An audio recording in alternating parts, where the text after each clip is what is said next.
What is up, YouTube? Let me stop, okay? Welcome back to my channel, bro. I'm Zuri Kamili, okay? Y'all know me, all right? I talk about art stuff, I talk about anime stuff, drama stuff. Like, I be talking about everything, but today I wanted to flip the switch a little bit, flip it up a little bit, and I wanted to talk about OC tropes that I hate, okay? And I don't even think that's flipping it up a little bit. I was talking about like character design traits that I hate, but this is like OC tropes that I hate. And I probably will do one with OC tropes that I love too. But first I want to talk about this because it's been a while, okay? It's been a while since I've had a video like this. So first things first, all right? Subscribe, like the video. If you like this sort of content, please comment up in the comment section like, hey, I like this. You need to make more like this. And I will gracefully give it to you, okay? And if you want to help a starving poor child like me, please consider buying me a coffee. That would be chill. Now, I'm gonna just get straight into this, okay? What is an OC trope, okay? What am I talking about today, okay? I'm talking about character design tropes and story tropes, okay? These two are going to be the most important things, okay? And existing shows and existing media are not free of criticism, okay? Although I will mostly be targeting the art community that never like actually locks in and actually makes a story for themselves.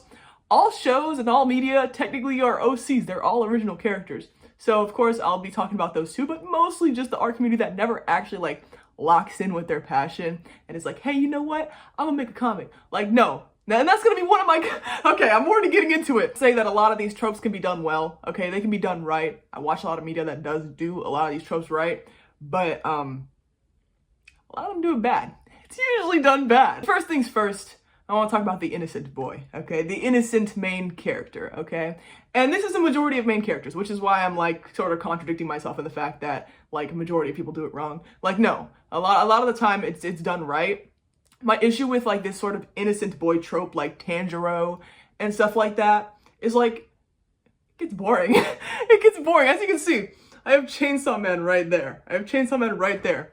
And I think that like Denji becoming like a main character was like a huge like shift in the sort of like direction people were gonna go with like making their characters, or not just making their characters, but like the sort of stories that that big businesses were going to be willing to animate with like main characters being like these low-key losers or having like morality that is a little bit more twisted, which is most people, okay? Like the type of like innocent boy I'm talking about is a type of innocent boy that would not lie to save their life, bro. The type of innocent boy that would not lie to save their entire like team. I'm just sitting here like, okay, bro, we need to regroup. We need to think about this for a moment and be like, hey Tanjiro, I know you want to be friends with everyone. I know that you don't think everyone's evil, but like, come on, all right? There's some points where we gotta be like, maybe this demon that's like talking to you nicely is actually quite evil, okay? I also want to like specify that like I'm using Tanjiro as an example just because,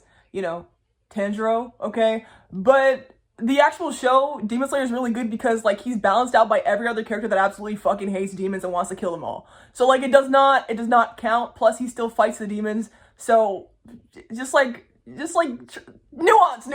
You know, not everybody can be redeemed. And that was like something that I was watching in Demon Slayer, like whenever they treated him, because like I get it, like he reacted accordingly to the situation. Okay, he reacted accordingly to the situation.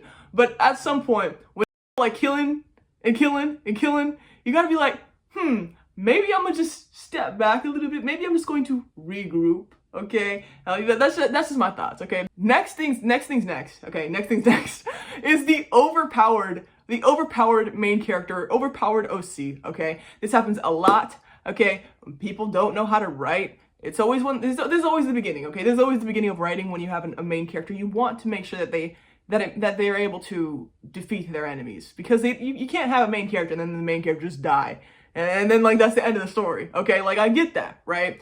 But like at some point you gotta be like, all right, maybe they need to struggle a little bit to make it interesting, okay? And that's the thing, these people don't make their character struggle, which doesn't make it at all interesting. Okay, there's exceptions, okay? There's exceptions to the rule, okay? When it comes down to like actual shows that ended up being successful, okay? These shows are successful for a reason, like for example, Mashal, whatever that one with the strong guy. Everybody else had like superpowers, like Harry Potter type magic powers, and then he was just super strong, right? It's like so bullshit that it's like hilarious, okay? It's sort of the same thing with One Punch Man. Like that's just the way it is. That's the way it's written. It's self-conscious about the fact that their character is OP, right? They can just and the fact that they can just do anything, right? And that's something that's really important. Like if you're gonna have an OP main character, you need to, or OC does not even need to be a main character. They need to be like a little bit self-conscious about the fact, okay? And that's the thing that I see about with a lot of like OCs, that of people that like don't actually like lock in with their passion and stuff like that. They have like an OP main character, they write like a little story about it, and nobody's interested in it because like, hello, they just killed everybody, or they beat everybody, and like nothing happened.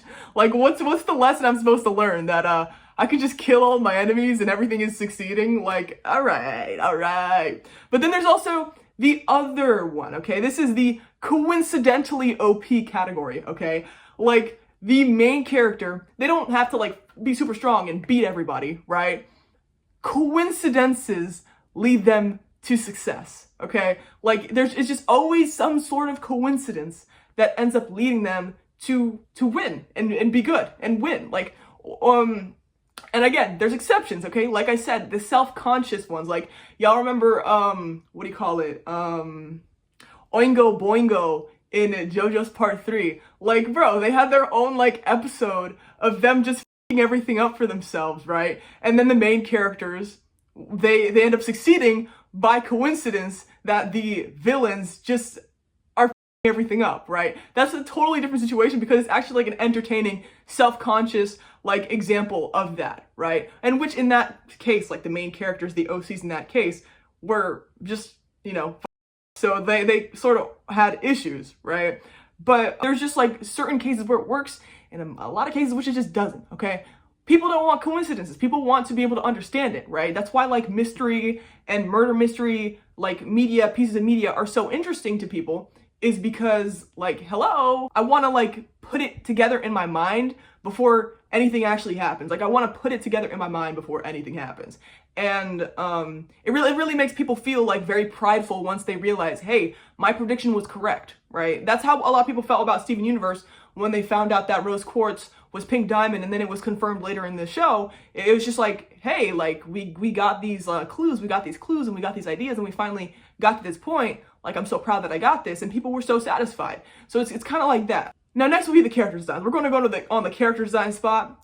Simple character designs, okay? This might be a hot take. This might be a hot take. My bad, y'all. But simple character designs, I don't like them. Okay, this is 90% of character designs. So y'all can cook me in the comments. Y'all can cook me any time of the day. Okay, I will fight you in the comments.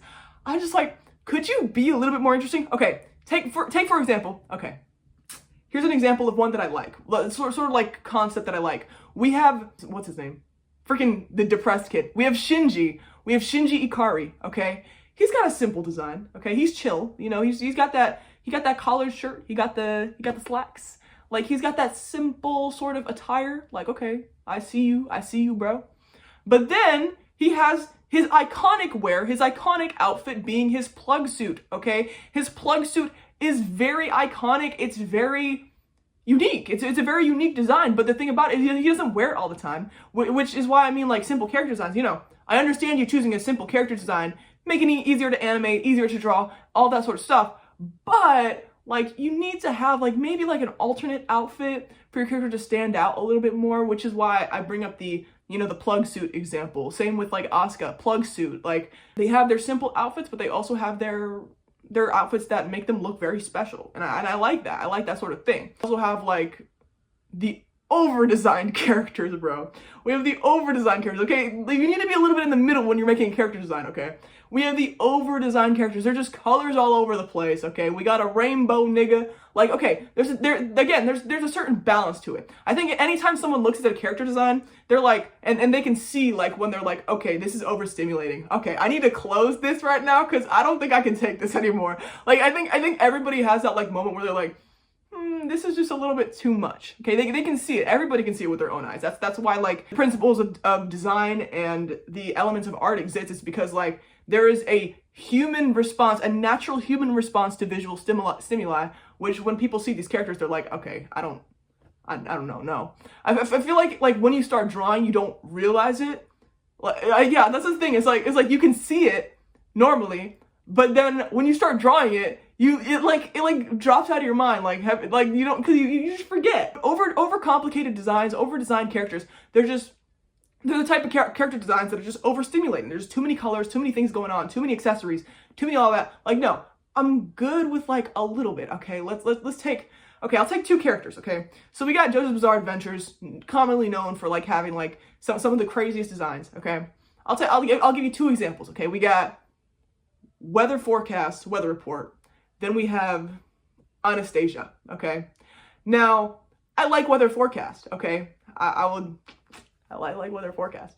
But Anastasia, low-key, I feel like Anastasia's just doing too much, okay? Like, although people love Anastasia, like I made a video rating like the JoJo's men on my TikTok, like I don't like his design. Like I feel like there's just too much going on. Not just that, I just feel like it don't make no sense. Like what are these footsteps on Anastasia? Like what? Like the thing with weather forecast is that you could see like his little hat, it looks like clouds, right? Because he's able to control the weather. But Anastasia, what is the diver drive connection? Just didn't like that. I didn't fuck with that. Like I was like, oh, now I'm good. The point is just like, there's a certain level of like overstimulation that people have for characters, okay? I just like weather forecast more than like Anastasia because weather forecast looks more put together and Anastasia looks like a freaking mess. Now, of course, like context matters. I want to say that like context always matters in these sort of situations. Like you're gonna look at like a Honkai Star Rail character and try to associate that the same way. I'm like, no, you can't say that a Honkai Star Rail character is looking like it has too much on it. Okay, you can't say that because the game, when you play these characters, you're gonna need an extravagant avatar to be entertained looking at this character for hours at a time. Like you're playing with this character for hours, more than hours, like maybe like 20 hours. You're playing with the same character, fighting with the same character. It needs to be extravagant, needs to be put together. But also not just that, a lot of these companies tend to follow the principles of design and the elements of art. So they're making character designs that are visually stimulating and visually like good. But what tends to be the issue with a lot of the over-designed characters is that they're not following the principles of design or the elements of art, which makes them look like a little bit too much. There's like too much going on, which a lot of characters that just like follow the rules, they tend to come out good. And I am just so tired of the there is no rules to art, bro. Shut your mouth. Just shut your trap. Diverse for the sake of diversity. Okay, I'm so tired of people just throwing black skin on Japanese characters and being like, okay, this is a black person. Like, no, it's not, bro. No, it's not, okay? The thing about like diversity is that I just think it comes naturally. If you're an artist and you want to put diverse characters in, then you put them in, right? You do your investigation, you have fun doing the investigation and looking into these characters and their backstories and like these stories and stuff like that. I think it's really cool. I think it's actually really cool. I think that diversity usually improves stories if you're willing to represent them at least a little bit accurately. Why I say this is because like not all cultures are sunshine and rainbows. Not every single culture just is beautiful and has everything going for it. Like no, niggas shoot each other on the streets in Chicago every single day of the week. Does that make it good? No. But could that be used in a story? Yes. The Boondocks did it. Let's do it. That's exactly why people love the Boondocks, because it was interesting and just true. When you just like put it in for the sake of it and like being super performative, like, oh my god, I put a black person in my story, so y'all, I'm the best, bro. Don't y'all love me because I put a black person in here? No, actually you made black people look incredibly lame because you didn't actually make them an interesting character. You just put them in because what? Black? Like, bro, that's lame as hell. It goes for any race, any culture. Like you put Native American in there and they're just a Japanese person with Native American outfits. Like, come on. Like, can you make this a little bit more interesting? This is the thing with like anime artists and stuff like that. That just tends to be how it goes about. Like, and that's a lot of OC art too. It's because like a lot of OC art is inspired by like anime, that sort of media. So it's just like, okay, like you're making a Japanese person and putting them in Native American clothes and then proceeding to not include any Native American culture, okay? Just draw a Japanese person. Like, or in a lot of cases, it's the same thing with like American art. Just draw an American person. Like, and that's the same thing too, right? If you're gonna draw a black character, take inspiration from Black American culture. Don't just sit here and be like, oh no, I actually don't want to implement any part of your culture. I'm like, I swear there's good ones. We have good apples, okay? There's a lot of bad apples, but there's a lot of good apples too, okay? I swear to God, I swear to Jesus. Next and finally, I would say it has to be the OCs in canon, okay? And me personally, I actually don't have a lot of issues with OCs in canon, okay? And but like, can you just make your own series? Like the thing about it is that I see so many people putting their OCs in canon, making stories putting their OCs in canon, making comics putting their OCs in canon. I'm like, bro, you know how to write. You got this shit. Just make your own story at this point. And this goes for everything. All of these categories, overdesigned characters, oversimplified characters, Mary Sue type, overpowered coincidentally, like all of them. Just make your own series, bro. Just make the series, okay? It doesn't matter if you have any of these issues. It doesn't matter if you have any of these problems. As you go on, you will improve regardless, okay? You will improve. And that's the thing. I'm not here to be like, oh, you suck if you do this shit. You suck if you do this. No, I'm sitting here like, okay, here's what I don't like, all right?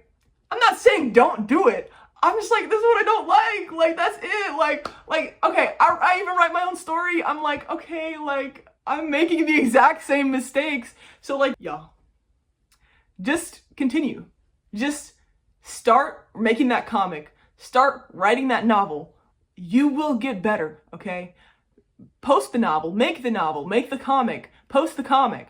Just do it and you will get better over time.